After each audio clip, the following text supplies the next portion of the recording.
Tonight we're going to talk about free fall. It's not that hard. It's actually the same equations that you've been seeing.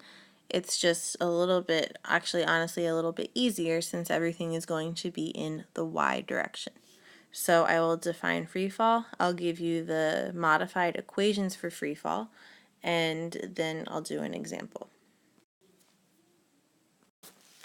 Free fall is something describing the motion of an object with only the force of gravity acting on it. What does that mean? You drop something, it's in free fall. You're gonna, for the most part, ignore air resistance, even though there is air resistance. But when we do these problems, we're going to ignore that there is air resistance and just look at how an object moves if the only thing acting on it is the pull of the Earth's gravity. Now, when dealing with free fall, you're going to be dealing with the acceleration due to gravity. Did not mean to change that color. The symbol, what is acceleration due to gravity? It's the acceleration caused by the pull of gravity. It's pretty common sense. Since gravity is different anywhere else you go in space, so if you go to the moon or any other planet, it's going to change. However, most of our problems we're going to be using the value for Earth. The symbol for acceleration due to gravity is a lowercase g. The unit, since it is acceleration, is still going to be meters per second squared. And the value on Earth, g equals 9.8 meters per second squared. Since the acceleration is down, this will be negative because anytime you're going down and accelerating, you're going to be getting faster. Getting faster in the negative means that this acceleration has to be negative. It matters. It will mess up your problems if you do not put the negative in. So g is negative 9.8 meters per second squared, and we're going to now look at the kinematic equations to see how this plays into them. Why I think free fall is a little bit easier is because you already know the acceleration. It's a given, even though it might not be completely obvious. So modified kinematic equations for free fall. It's all in the y direction. So because we're in the y direction, let's start with our first one. V final equals V initial plus, instead of A, we can say G T. So that's what's different for the first kinematic equation. It doesn't matter if you keep the A in there, just know that the acceleration in free fall will be G. The second equation, we're going to make this delta Y, because you're in the Y direction, equals 1/2 G delta T squared plus V initial delta T. And then our third equation, V final squared equals V initial squared plus 2 G delta Y. I'm not picky if you don't want to use these forms of the equation.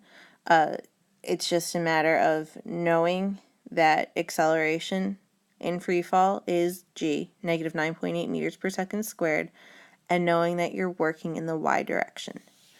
So let's do an example. An apple falls from a tree in 2.4 seconds. How tall is the tree? So let's start with our diagram and give and find. And I can actually use the colors now. So here's our tree. And then we have our apple starting on the tree, and then it falls and hits the ground. What do we know? Well, we're given time is 2.4 seconds. What else do we know?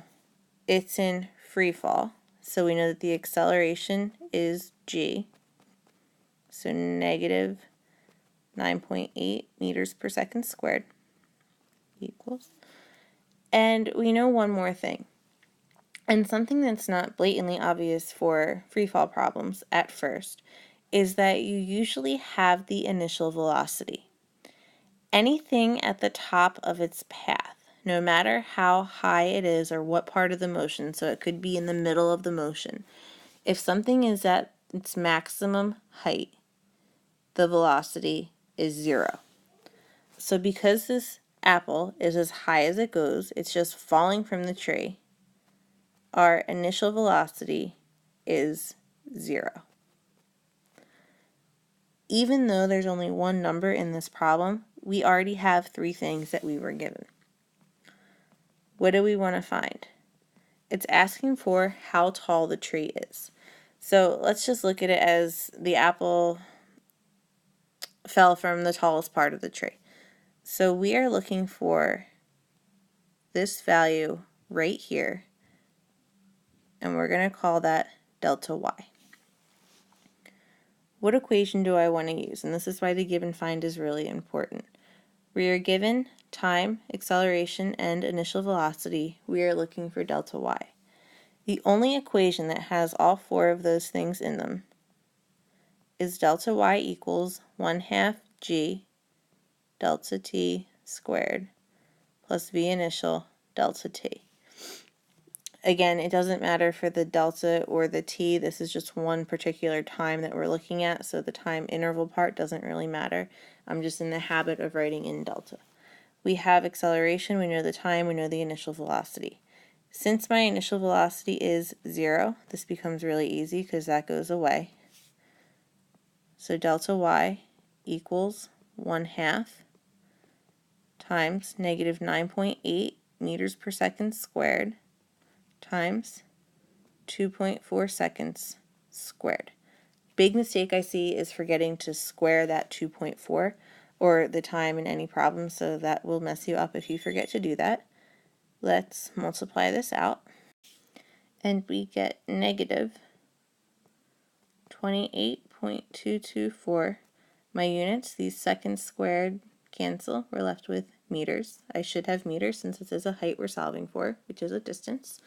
So my displacement is negative because I am starting lower than where I started, but it's just asking for the height. So I can take the absolute value here. I'm not going to be super picky about that. So if you don't want to call it delta y, you could just call it y. Again, it doesn't matter. I'm not going to be super picky. And rounding. So delta y is about, with 2 sig figs, negative 28 meters. Or you could say that y for the height is about 28 meters. Either one of these is okay. But yeah, so your apple fell from a height of about 28 meters. Let's do another example. Okay, a rock is thrown upward with an initial speed of 3 meters per second.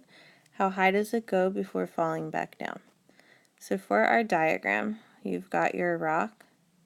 It's being thrown upward. In the previous example, I explained that anything at the top of its path comes to rest. So when it gets to its highest height, the rock will be at rest, and then it'll fall back down. So this would be the diagram. What are we given? We know that the initial velocity is 3 meters per second, and we know this is positive because it's being thrown upwards.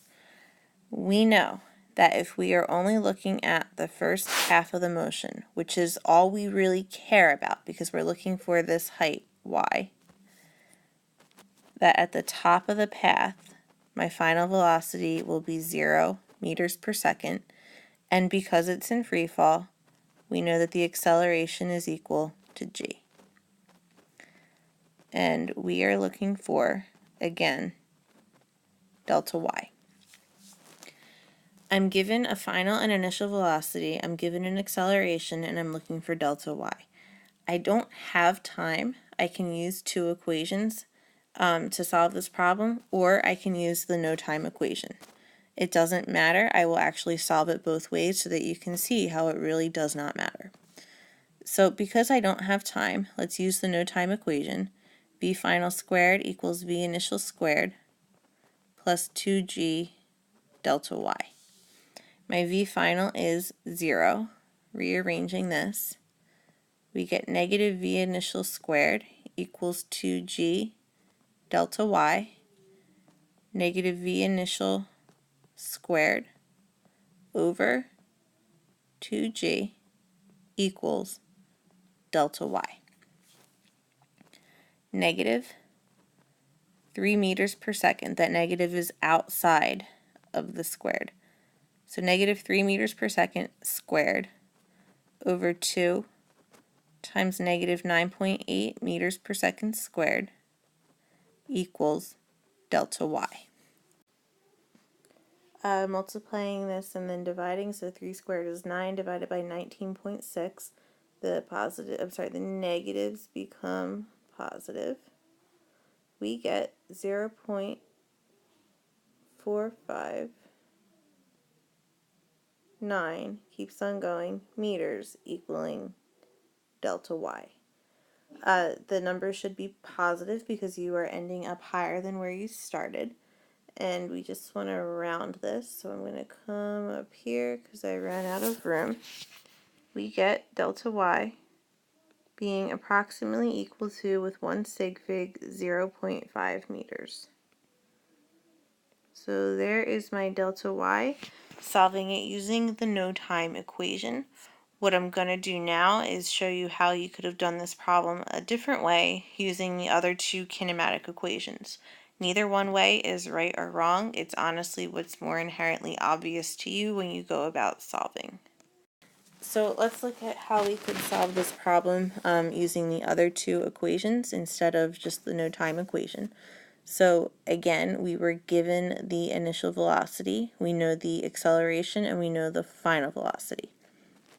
So we could start with this equation. Delta y equals 1/2 a t squared, 1/2 gt squared, plus v initial t.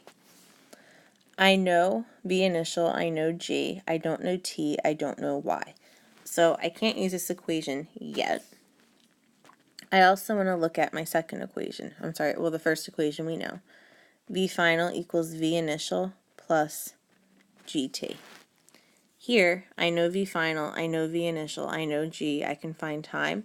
Once I find time, I can use it up here. So looking at only half the motion, because we only care about getting to the top, we know that v final is 0. Negative v initial over g equals time. Negative 3 meters per second divided by negative 9.8 meters per second squared will give me my time. Time can't be negative, so it's good that our negatives will cancel out. If we take 3 divided by 9.8, we get 0.306, keeps on going, seconds for my time. It's a run-on decimal. You want to keep that number stored in your calculator, so you would hit the store button above the on and name it something. This would be a good thing to name maybe the letter T so that you remember you stored that as time. You need the whole decimal. You don't want to round here because it will give you a different answer in the end.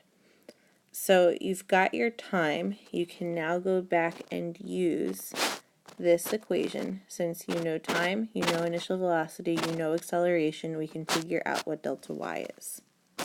So let's go on to the next slide just so that I don't run out of room. We have our equation. Delta y equals 1/2. G is negative 9.8 meters per second squared. My time, the unrounded number, 0.306, keeps on going, seconds squared, plus my initial velocity, 3 meters per second, times my time, 0.306, keeps on going, seconds. Multiplying this out, we get, and I'm going to just write down what each number is. So 0.0306 keeps on going squared times negative 9.8 times a half gives us negative 0.459, keeps on going, meters. My seconds squared cancel out with these seconds squared, plus 3 times, again, what you should have stored in your calculator, 0.306 keeps on going, gives us 0.918, keeps on going. Seconds and seconds cancel, you're left with meters. Adding these together, we get 0.459 keeps on going meters. So delta y with only one sig fig is about equal to 0.5. That does not look like a 5. 0.5 meters. And this is exactly the same number that we got solving it with the one no time equation. So delta y equals 1/2 times negative 9.8 meters per second squared times 0.760 keeps on going seconds squared plus 3 meters per second, my v initial, times 0.760 keeps on going seconds. I'm going to multiply this all out so that you make sure you get the correct numbers in every step. So we have our time squared times negative 9.8 times a half. So this is negative 4.32, keeps on going. The units, second squared, cancel out with second squared, are meters.